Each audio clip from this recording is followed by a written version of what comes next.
नमस्कार, मी आहे ऋतुजा आणि स्वागत करते तुमचं अजून एका नवीन व्हिडिओमध्ये. आत्ता बाहेरच भाजीवाली आली होती. हे बघा, 20 रुपयाचे 4 जोड्या घेऊन आले. किती मोठी भाजी आहे.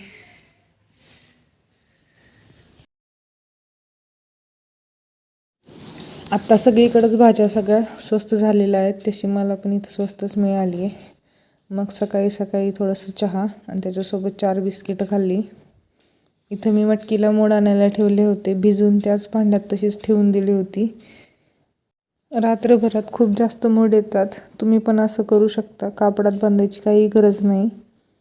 सगळं काम आवरल्यानंतर स्वयंपाक ते सगळं झालं होतं. नंतर मग जाताना त्यांचा टिफिन भरायला घेतला. आता मटकीला एवढे छान कोंब आलेत म्हटल्यावर भाजी तर मटकीच बनणार ना. मग आज मटकीचीच भाजी बनवली होती, पण माझ्याकडून त्यात वाटाणे टाकायचे. आता ओले वाटाणे मिळत आहेत सगळीकडे, तर ते टाकायचे विसरले. नंतर भाजी झाल्यानंतर लक्षात आलं आपण त्यामध्ये ओले वाटाणेही टाकू शकत होतो आणि तशी भाजी अजूनच जास्त छान लागते. पण आता विसरले, जाऊ द्या, नेक्स्ट टाईम टाकून देईल. इथं माझा डबा भरायचं काम चाललेलं. हा डब्बा 4 तळी आहे, त्यामुळं 2 डब्यात मी चपाती देते आणि एका डब्यात भाजी आणि एका डब्यात दुसरं काहीतरी असतं. आज सॅलडला काहीच नव्हतं म्हणून मग आज फरसाणच दिलं. अशा प्रकारे होता माझा आजचा डब्याचा मेनू. डब्बा भरून दिला. मग दुपारी रुवांचं असं खात खात नाचायचं पण काम चाललं होतं. तुम्हाला सांगू का तो काय खात होता? तो इथं लिंबाची फोड खायचं काम चाललेलं होतं. आपल्याला लिंबू थोडं जरी, एक थेंब जरी आपण खाल्लं तरी किती आंबट लागतं, पण याचं हे पूर्ण लिंबू खाईपर्यंत चाललेलं. इतकं आंबट लागत होतं, तरी बघा कसं वाकडं तोंड करून खायचं काम चाललेलं आहे. नुसतं खातच नव्हता, खाता खाता त्याला उड्याही मारायच्या होत्या. इतकं आंबट लागते, पण आम्हाला ते लिंबू खायचंच होतं.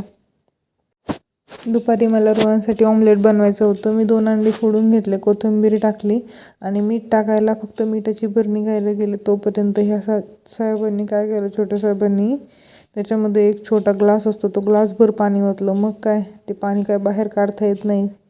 मग काय केलं, थोडंसं गव्हाचं पीठ मिक्स करून पोळी बनवायला घेतली. पोळी बळच कशी तरी उलटली, पण एवढी काय टेस्टला चांगली नव्हती लागली. मग काय बळच खाल्ली, कारण फेकून तरी कसं देणार ना.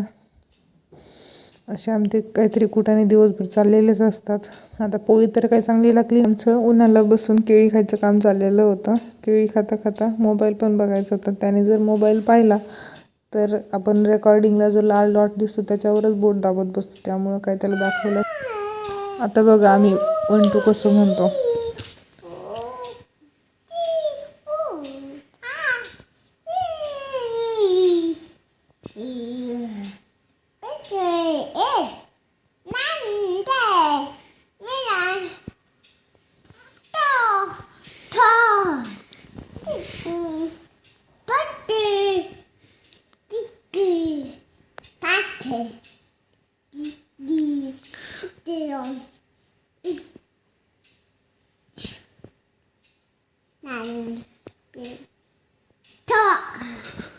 इथं झालं आमचं 1 to 20 काउंट करून.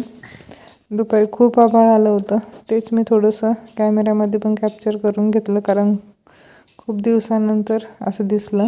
आता मेथीची भाजी घेतली होती, तर ती निवडत बसले होते. पण नंतर मला कळालं की रोहन याच्या मागं पण भाजी टाकतोय. मग काय, पाहिलं तर त्यांनी बरीच भाजी गोळा केली होती. माझं असं उन्हाला बसून चाललं होतं काम करायचं, पण ऊन येत होतं जात होतं, कारण आज आभाळ येत होतं. सगळीच भाजी मी हातात घेऊन अशी निसत होते, कारण खूप कोवळी भाजी होती. मम्मा काम करते आणि रोहन मदत करणार नाही असं होतच नाही. बघा इथं मला मदत. हे फूल कशाचं आहे तुम्ही मला कमेंटमध्ये सांगा. हे फूल एकदम सूर्यफुलासारखं दिसतं. फरक फक्त एवढंच आहे की हे झाड जरासं मोठं असतं. नंतर रोहनचं असं माझ्यासोबत खेळणं चाललेलं. व्हिडिओ आवडल्यास व्हिडिओला लाईक करा, शेअर करा आणि कमेंट करायला विसरू नका. आणि अजून जर तुम्ही चॅनलला सबस्क्राईब केलं नसेल तर सबस्क्राईब पण करून घ्या.